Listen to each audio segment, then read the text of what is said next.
This is the story of a blind boy named Kunon, who lives in a grand mansion of the Huglia kingdom with his family. He is old enough to understand language. He is told that his eyes will never work, a fact that confuses him more than it hurts, because he has never known sight and cannot grasp what he lacks. But as he grows older, he becomes curious and begins to question what it truly means to see. And when Kunon asks his father what sight is, he is given a simple answer. Seeing is the ability to recognize colors and shapes. But instead of satisfying him, the explanation leaves Kunon confused as he tries to imagine things he has never experienced, turning colors and shapes into empty ideas he cannot fully understand. In time, his father explains the reason for his blindness. Kunon bears a rare mark in his eyes known as the hero's scar, and he inherited it from their ancestor, Histor Huglia, the ancient hero of the kingdom. The mark is not a curse but a sign of their great bloodline, and his father tells him he should never feel ashamed of it. Despite this reassurance, Kunon becomes aware of how others see him. Servants whisper when they think he cannot hear, speaking of his condition with pity and calling his blindness a tragedy for a royal child.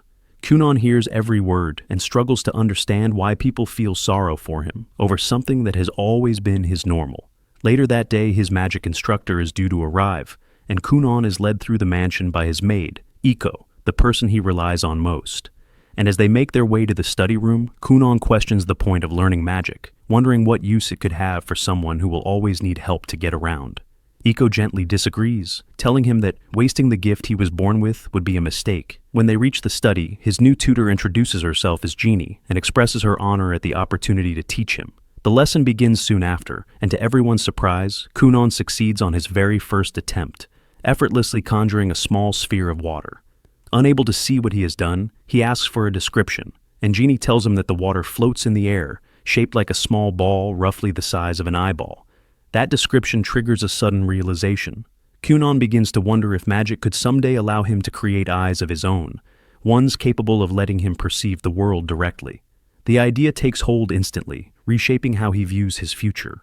And from that moment on, Kunon clings to a single belief. With enough training, magic may one day allow him to understand colors and shapes just like everyone else. That same afternoon at lunch, Kunon feels a subtle yet meaningful shift when he becomes curious about what lies inside his sandwich and, for the first time, asks about its ingredients.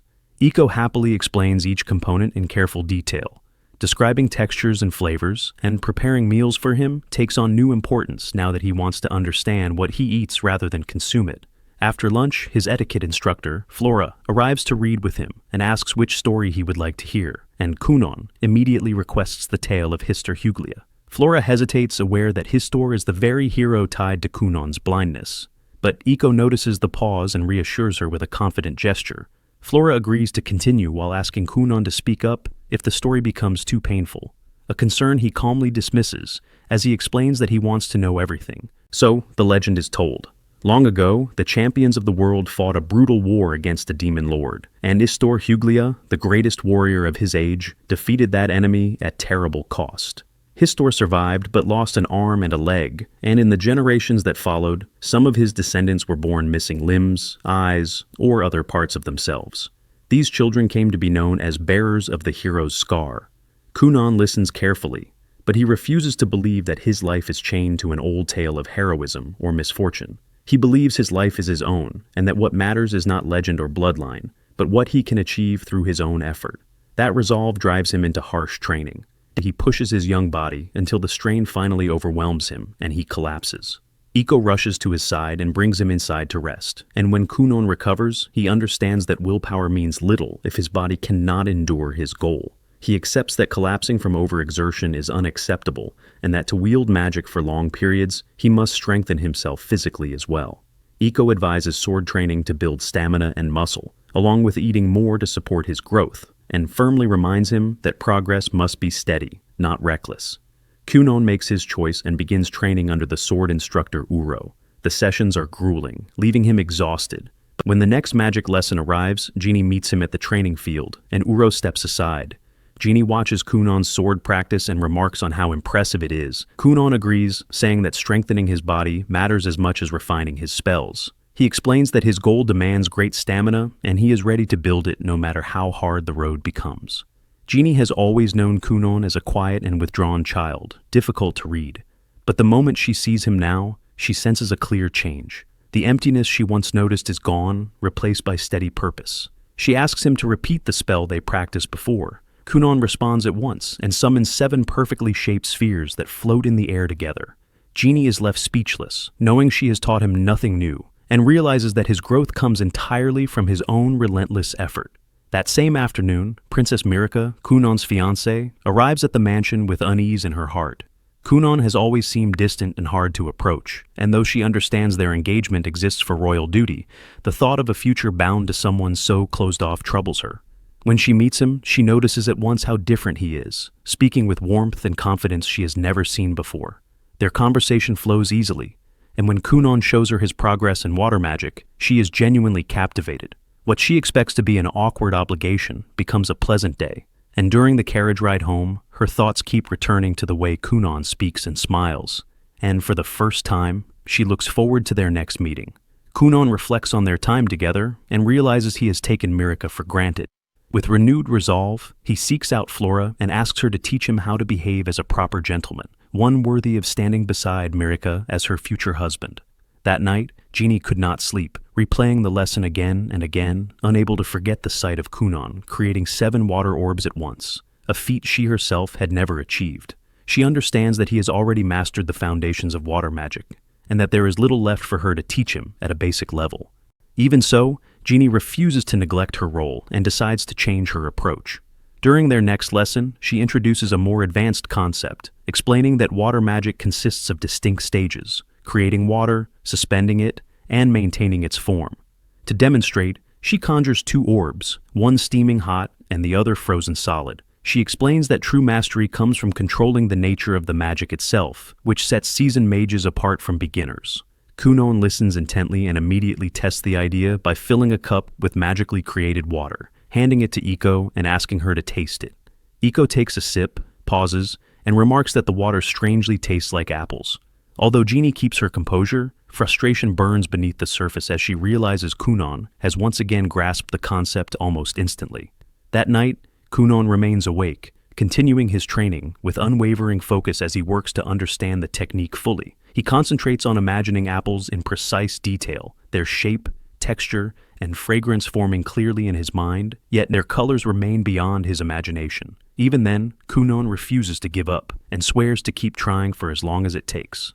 The following morning at breakfast, Kunon attempts the technique again, conjuring a small water orb and carefully guiding it above the apples laid out on the table. His body suddenly stiffens and his eyes widen as something unfamiliar happens. When Iko rushes to his side and asks what is wrong, Kunon bursts out with uncontrollable excitement, declaring that he can see colors. Iko assumes at first that he must be imagining it, but her doubt vanishes when Kunon calmly identifies 2 green apples and 3 red ones in the bowl, realizes he is correct, and is overwhelmed by joy. Iko immediately hurries to Kunon's father to share the news, explaining that Kunon can now use magic to perceive color, and that the ability grows clearer the closer an object is, the better he understands its shape through touch. She adds that this has already allowed him to begin reading by tracing the ink on a page, and while he cannot yet recognize full words, she is confident that it will not take long. Kunon's father listens in stunned silence before pride swells in his chest, the realization settling in that his son's progress can no longer be dismissed as mere curiosity.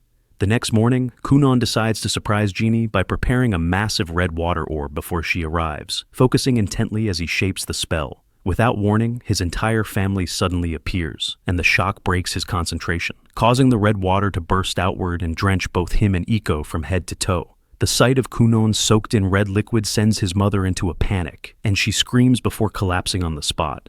Kunon stands frozen in confusion until Iko calmly explains that blood is red, and seeing her son covered in it must have been too much for her. His father immediately scolds him for causing the chaos, announces that Kunon's allowance will be cut for the next 2 months, and then turns to Iko to say that her wages will also be reduced for 3 months. Watching the entire incident from nearby, Genie realizes that Kunon's talent far exceeds what she first believed. A few days later, Kunon's father announces that the time has come for Kunon to attend school. Surprised, Kunon's brother, Ixio, points out that Kunon has never left the estate. Their father agrees but says this is exactly why Kunon must attend school, so he can face the outside world and learn to stand on his own. Ixio recalls a childhood memory of trying to guide Kunon outside, offering to hold his hand, only to trip and fall, frightening him. Shaking off the memory, Ixio assures their father that he will fully support Kunon. The next morning, Iko watches Kunon amuse himself by enchanting a bowl of water and pretending it is a fortune-telling tool. She plays along, asking if she is still young, and Kunon assures her she is still in her prime. When she asks about her future husband, Kunon replies that someone as beautiful as her will always have admirers. Flora observes their banter and briefly wonders if teaching Kunon to joke so freely was a mistake, but she cannot deny how much he has changed.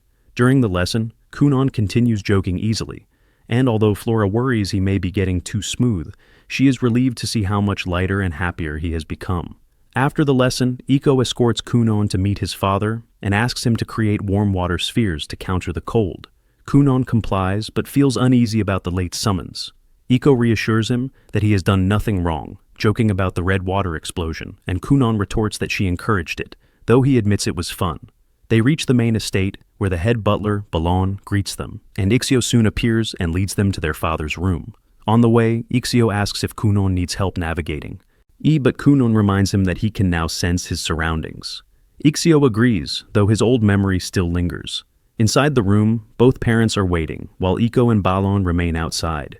Their father asks Kunon if he will attend a proper school, and Kunon immediately refuses, saying he does not want to burden others, is already pursuing an important goal at home, and questions whether skipping school truly matters. His father explains that although school is normally mandatory for nobles, he secured a special exemption from the king due to Kunon's condition. Kunon suspects favoritism, but his father dismisses this and urges him to focus. When Kunon tries to change the subject by asking to have his allowance restored, the discussion turns heated until his mother intervenes.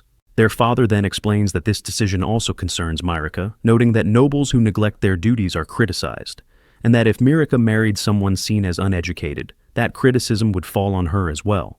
These words weigh heavily on Kunon, and after thinking it over, he reluctantly agrees to attend school. He is reassured when his father says full-time attendance is unnecessary, and that Kunon only needs to take the annual advancement exams.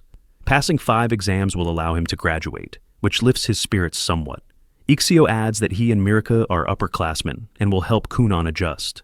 Their mother becomes excited about preparing Kunon's uniform, and leaves with Iko to take his measurements. Ixio follows, but their father stops him and warns him that some nobles may trouble Kunon and Mirika. Now Ixio understands and promises to stay alert and protect his brother.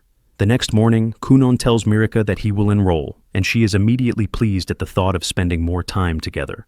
Kunon admits he feels nervous about entering a new place, but Mirika reassures him that she will look after him. He worries about trouble from her admirers, and when he asks if she is truly popular, she proudly says that 5 boys have confessed to her, leaving Kunon sighing as he accepts that jealousy will follow him. Soon after, Kunon changes into his uniform for his first day, and as he heads for the carriage, Iko praises how handsome he looks, and Kunon replies smugly before climbing inside. Before departure, he casts a water spell that coats the wheels in a soft gel, and the carriage sets off for the city. Along the way, Ixio notices how smoothly it rides over the rough road, and Kunon explains that the spell absorbs the impact, so no one suffers back pain, briefly wondering if becoming a magical technician might suit him. Ixio asks if Kunon feels nervous, but Kunon calmly says he is far stronger than before. He thanks Ixio for his years of support, and apologizes for being a burden during the worst of his condition, urging him to release his guilt over their childhood accident. Though surprised, Ixio listens as Kunon insists that the past no longer defines him, and that he will keep moving forward no matter how hard the path becomes. Ixio smiles at how much his brother has grown until Kunon suddenly declares that he plans to live longer than the world itself to enjoy life, leaving Ixio stunned and wondering if Iko's influence is to blame. They reach the school gates, and Ixio is again impressed by Kunon's ability to sense those around him, and the carriage stops at the entrance. Kunon steps out, and Mirika rushes to greet him. He immediately praises her beauty so earnestly that she laughs and teases him back, leaving Ixio speechless at how naturally Kunon banters. When Mirika moves to lead him inside, Kunon pauses to listen to the many voices filling the academy. Though the noise surrounds him, he steadies himself, senses each presence, and realizes he is ready to be here. He takes a slow breath, offers Mirika his hand, and jokingly asks her to escort him like a dainty maiden, making her laugh as she leads him inside. In a quiet corner of the academy, Professor Cast waits for her new student, growing uneasy when he does not arrive. Knowing Kunon is the son of a marquis only worsens her anxiety, and she wonders if she is fit to teach someone of his rank. Her thoughts break when a group of girls squeals at the arrival of a striking student, and she freezes as Kunon walks past with his fiance clinging to his arm. She hurries to introduce herself as his instructor, but Kunon greets her in an overly graceful manner, saying he is merely playing the part of a refined lady. She is left stunned until the bell rings, ending the awkward exchange. Mirika and Ixio take their leave, and Professor Cast watches them go, realizing she may be dealing with an unusually troublesome student. Nearby, several students whisper that Kunon bears the hero's scar, which immediately irritates Prince Lyle. His followers hastily cover their admiration with clumsy insults. Lyle snaps at them before storming off with his temper clear. Professor Cast then prepares a private room for Kunon's advancement exam and asks if he understands the basics, receiving a nod. She explains that although exams are usually spaced far apart, Kunon has permission to take his early, arranged by his father through the king. Kunon comments that his father and the king are close, but admits that the favoritism unsettles him and apologizes for the pressure his status places on the school. When Professor Cast ignores this, Kunon vents his frustration with noble politics until she cuts him off and begs him not to involve her. She finally hands him the exam papers. Later, Professor Cast reviews his completed exam, expecting a mess, and is stunned to find he has earned perfect marks. Kunon heads to lunch with Mirika. Prince Lyle and his entourage block their way. Lyle calls out to Mirika, making her visibly uneasy, and Kunon steps forward to face him. Ixio arrives behind them and freezes when he sees a noble confronting his brother. Lyle mocks Kunon for being blind and engaged to Mirika, leaving her unable to speak against her brother. Kunon notices and decides Lyle must be dealt with. Ixio tries to calm things, but Lyle orders him to back off. Kunon then secretly casts a spell, drawing moisture from the air, and nearby drinks into Lyle's trousers. He points out the spreading stain, and the area falls silent before gasps erupt. Lyle panics, insists he did not wet himself, and flees in humiliation. Ixio asks Kunon if he caused it, and Kunon shrugs and pretends to be innocent. The three finally sit down to eat, and Kunon asks who the rude noble was. Mirika quietly says it was her older brother. Kunon feels for her, wonders why someone would treat his sister so cruelly, and thanks Ixio for always being a good brother. Ixio smiles stiffly, panicking as he realizes Kunon has humiliated a royal in public. Mirika tries to dismiss it, but Ixio senses trouble ahead, while elsewhere, Lyle storms through the academy, burning with anger. None of them fully understands why Prince Lyle showed such open hostility until Mirika speaks first. She explains that Lyle's behavior comes from his need to assert dominance, as he is the 6th prince while she is the 9th princess in the line of succession. However, she adds that her engagement to Kunon has changed matters. Because Kunon bears the hero's scar and has already proven himself a capable sorcerer, her standing among the nobility has risen quickly. Now that Kunon has formally entered high society, their combined status places them socially above Lyle, regardless of birth order. Kunon listens, scratching his head, and admits that the royal hierarchy is far too confusing for him, which makes Mirika laugh, saying that none of it matters to her. Kunon smiles and says he is glad to hear that, then briefly suggests apologizing to Lyle to avoid future trouble. Still, both Mirika and Ixio immediately reject the idea and firmly tell him not even to consider it. Before long, the day of Kunon's final exam arrives.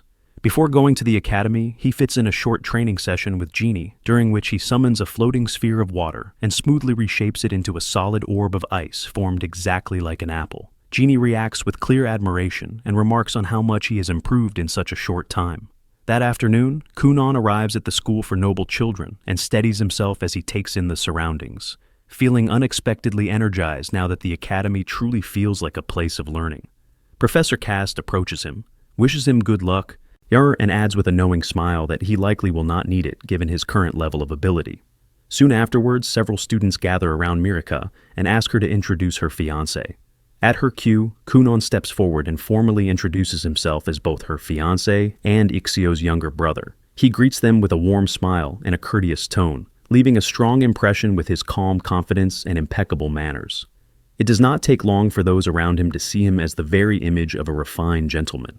Off to the side, Prince Lyle stands by a window, silently stewing as he plots his next move, until a few students call out to him and urge him to hurry because the final exam is about to begin. Lyle scoffs and replies that he will attend whenever he pleases. Still, The others nervously remind him that the exam is being held simultaneously, meaning he will be disqualified if he does not arrive on time. Lyle studies their expressions, immediately senses their judgment, and realizes they have been mocking him behind his back, which only sharpens his irritation. Before he can lash out, Kunon suddenly steps forward with a bright smile and takes Lyle's hands as if greeting an old friend, cheerfully introducing himself and remarking that they never had a proper chance to meet the other day. Caught completely off guard, Lyle jerks his hand away and snaps, demanding to know who gave Kunon permission to speak to him or touch him at all. Kunon immediately apologizes, yet instead of retreating, he continues showering Lyle with sincere praise, one compliment after another delivered with unwavering enthusiasm. And even before Lyle can stop himself, his face begins to redden, and although he tries to maintain his composure, the change is obvious. The surrounding students burst into laughter, stunned to witness a side of Lyle they have never seen before. And moments later, everyone takes their seats as the final exam begins. Time passes quickly, and once the exam concludes, Professor Cast steps to the front of the room and announces the results by drawing a single flower on the board, signaling that every student has passed. The classroom erupts with cheers as students congratulate one another, relieved to have cleared the final hurdle together.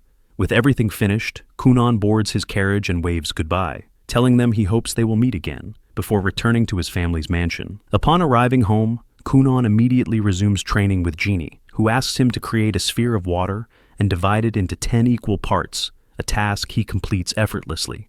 He then mentions that he has been experimenting with something new, and with a grin, he transforms one of the water spheres into a small bird that flaps its wings and takes flight. Genie watches in stunned silence, and after a few moments she sinks to her knees with a heavy sigh, fully realizing how little there is left for her to teach him. Not long after, the two sit together for a quiet tea break, and Genie finally speaks honestly, telling Kunon that she has nothing more to offer him as a teacher. She explains that he has already mastered every form of basic magic, and that once he advances further, he will easily surpass her, admitting that she has known this for some time and has only been assigning improvised exercises in hopes of remaining useful. Kunon immediately protests, springing upright as he tells her that he has been aware of the situation as well, but insists that those very exercises helped him expand his abilities in ways structured lessons never could. He says that without her guidance, scattered as it may have seemed, he would never have reached this point, and then abruptly asks whether she plans to leave because her pay is insufficient, offering to ask his father for a raise if that is the issue. Genie shakes her head and answers calmly but firmly, explaining that the problem is the opposite. She cannot continue accepting such a generous salary when she no longer believes she deserves it. She tells him that she does not want to be paid as a teacher when she no longer feels like one. Genie steps closer to Kunon and gently places both hands on his shoulders, holding his gaze as she tells him that she has reached her limit and repeats, clearly and without hesitation, that there is nothing more she can teach him. Kunon refuses to accept it and pleads with her to continue giving him those exercises, even if they are nothing more than empty routines meant to give the illusion of progress, insisting that he does not care whether they are genuine as long as they help him grow. Genie does not waver, and she meets his eyes steadily as she tells him, firmly and without apology, that she cannot continue. After saying this, she turns her back on him and walks away. As she makes her way home, and Genie reflects on everything Kunon has achieved, the raw talent, the relentless drive, and the results she never imagined possible from someone so young. While thinking back on his progress, a long dormant spark ignites within her. If Kunon can aim for the title of Cerulean Sorcerer, then she can do the same. Back at the mansion, Iko informs Kunon that Flora has also stepped down from her role, as Kunon has officially completed the curriculum for noble children and graduated, leaving Flora with no remaining duties. Kunon feels a quiet regret, realizing he never had the chance to say goodbye properly. Iko explains that Flora chose not to offer any farewells because she knew she would not be able to hold back her tears. Hearing this, Kunon decides to write her a heartfelt letter to thank her for everything she has done for him. That evening during dinner, Kunon brings up Genie's resignation to his father, explaining that Genie no longer feels qualified to teach him and believes he deserves guidance from someone far more accomplished in magic. As they consider the situation, Ixio suddenly recalls hearing about an elite royal sorcerer named Zeonli Finroll, and the name immediately captures Kunon's attention. Without hesitation, Kunon declares that he wants Zeonli to be his next teacher, but his father cuts him off at once and dismisses the idea outright. He explains that royal sorcerers serve directly under the crown, All do not accept private students and are far too important to leave the castle or respond to personal requests. Rather than backing down, Kunon proposes a reckless plan, suggesting that he accompany his father on his next visit to the castle, deliberately get lost inside, and rely on the chance encounter with a royal sorcerer to charm them into becoming his mentor. His father immediately dismisses the idea, calling it dangerously foolish and saying its chances of success are barely 10%. Before Kunon can argue further, his mother interjects, fixing his father with an imploring look that instantly breaks his resolve. With a groan of defeat, his father agrees to raise the matter with the king and see whether anything can be done. Several days later, within the castle, the head of the royal sorcerers receives Kunon's formal request for royal tutelage and initially gives it little thought, nearly discarding it outright. However, when he notices the name Kunon, bearer of the hero's scar, he pauses, and the request suddenly feels far more important. A few days later, Kunon is summoned to the royal palace to meet the royal sorcerers. He rides there with his father, who is clearly pleased with how things have turned out. Kunon assumes this is because of his father's friendship with the king, but his father explains that the real reason is the Grand Master's personal interest in Kunon's magic. When asked to demonstrate, Kunon forms a ball of water and reshapes it into a black cat, which sits on his lap like a real pet. His father is amazed to find that it doesn't feel like magic or water at all. Kunon explains that he only recently learned to make his creations look solid and change their colors. His father plays with the cat happily for a while, and Kunon jokingly asks whether they should get a real cat for their home. Like a typical dad, his father refuses at once, claiming that cats would make a mess of the house. Soon they enter the capital and are immediately greeted by a silver-haired girl named Raisha, the second princess of the kingdom and Mirika's older sister. Kunon greets her warmly, saying he is fortunate to have such a beautiful woman as his future sister-in-law. Raisha smiles, saying she has heard a lot about Kunon from her younger sister and would love to have a long conversation with him someday. Noticing the cat, she tilts her head and asks whether it needs any special food. But the moment Kunon's father sets the cat down on the ground, Kunon dispels the spell and the cat collapses into a puddle of water. Raisha realizes that Kunon is far more skilled than she had initially thought and offers to escort Kunon to the Black Tower. Kunon's father says he will speak with the king and then head home. He tells Kunon to enjoy himself and promises to arrange a carriage for him to return later. Kunon, meanwhile,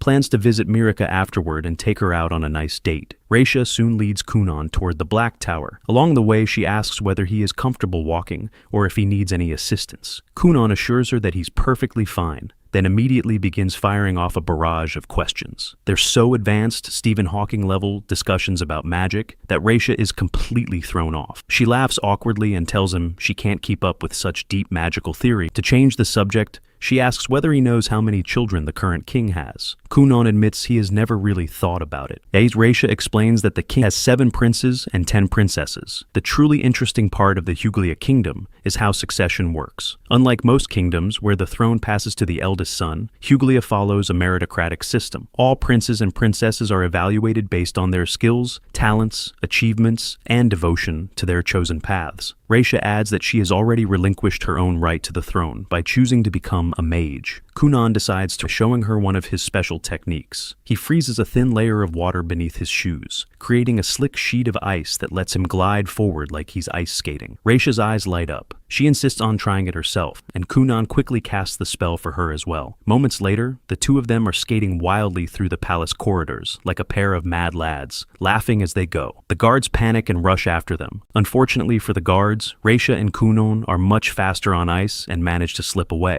Their luck doesn't last long, and a knight named Darion spots them turning a corner and immediately gives chase. Kunon asks if they should stop, but Raisha says they can probably outrun him. They are very wrong. Darion catches up in a flash and drags them both outside into the garden, where they receive a well-deserved scolding for their reckless antics. Later, they are escorted to the Black Tower, where Kunon is soon introduced to the Grand Master. The man's presence humbles Kunon. He immediately asks whether Kunon was born with a water crest. Kunon says yes, though he admits that he doesn't really understand much about crests in general. Grand Master explains that there are 7 different types of crests that mages can bear, each corresponding to a magical affinity: fire, water, earth, wind, light, darkness, and foul. Alongside the type, each crest also has a rank measured in stars from 1 to 5, and the crest on Kunon is a 2-star crest. Raisha chimes in, mentioning that she herself is a 2-star wind mage. Right after that, Grandmaster leads them down to the training grounds and tells Kunon that he intends to test him a little to gauge his magical prowess. Kunon feels a flicker of nerves, wondering if this means a royal sorcerer might become his tutor if he passes. Grandmaster calls over an older student, a royal sorcerer in training, and instructs him to demonstrate his water magic. The mage chants, and an array of shimmering droplets forms in the air, arranging themselves into a brilliant, intricate pattern. Turning to Kunon, Grandmaster tells him to conquer the boy's magic with his own. Kunon recalls something Genie once told him. Not only can he create water, but he can also manipulate water that already exists in the environment. Up until now, that had never been a problem. But he has never tried to take control of water created by another mage. He realizes, with a twinge of dread, that Grandmaster has effortlessly devised a test neither he nor Genie ever thought about, and now he has to deal with it on the fly. Swallowing his nerves, Kunon decides to give it a shot and reaches out with his magic, trying to wrest control away from the silver-haired mage. At first, Kunon thinks it might work, but then he hits a wall. The water droplets resist his pull as the silver-haired mage holds them firmly. Grandmaster watches closely, clearly intrigued by what might happen next. But Kunon isn't one to give up so easily. Gritting his teeth, he pours all of his stamina into the attempt, pushing his magic to its limit,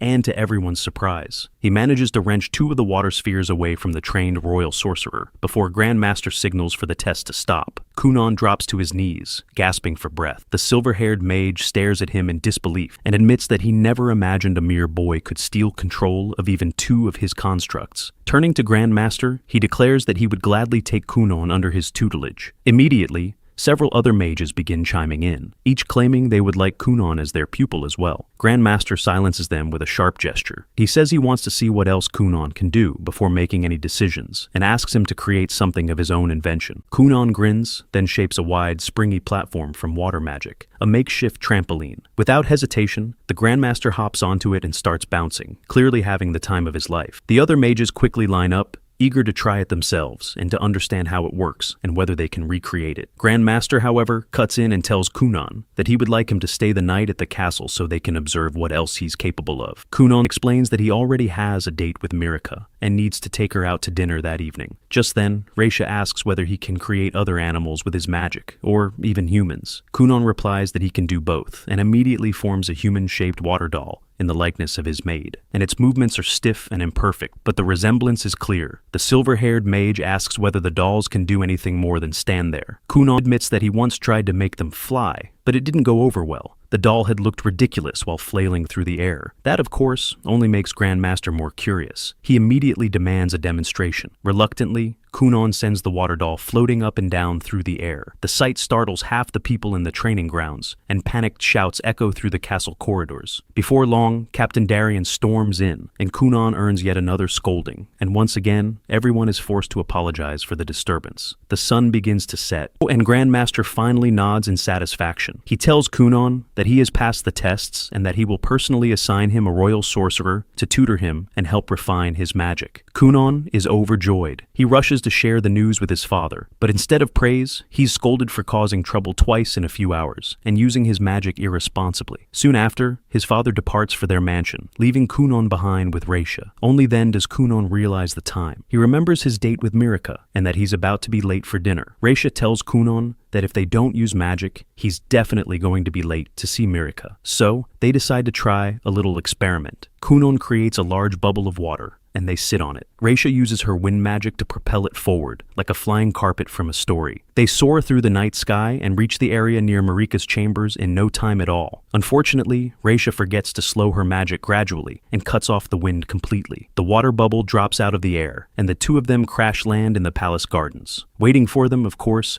is Captain Darien. He angrily scolds them for the 3rd time that day for recklessly using magic and causing trouble in the palace. Meanwhile, Mirika is waiting in her room, dressed for the evening like she's expecting a Prince Charming any second now. The minutes tick by, and her excitement slowly turns into nervous worry, as Kunon still hasn't arrived. And that is it for today. If you enjoyed this recap, please subscribe to the channel, hit the like button, and feel free to write whatever you want in the comments section. Thank you for watching.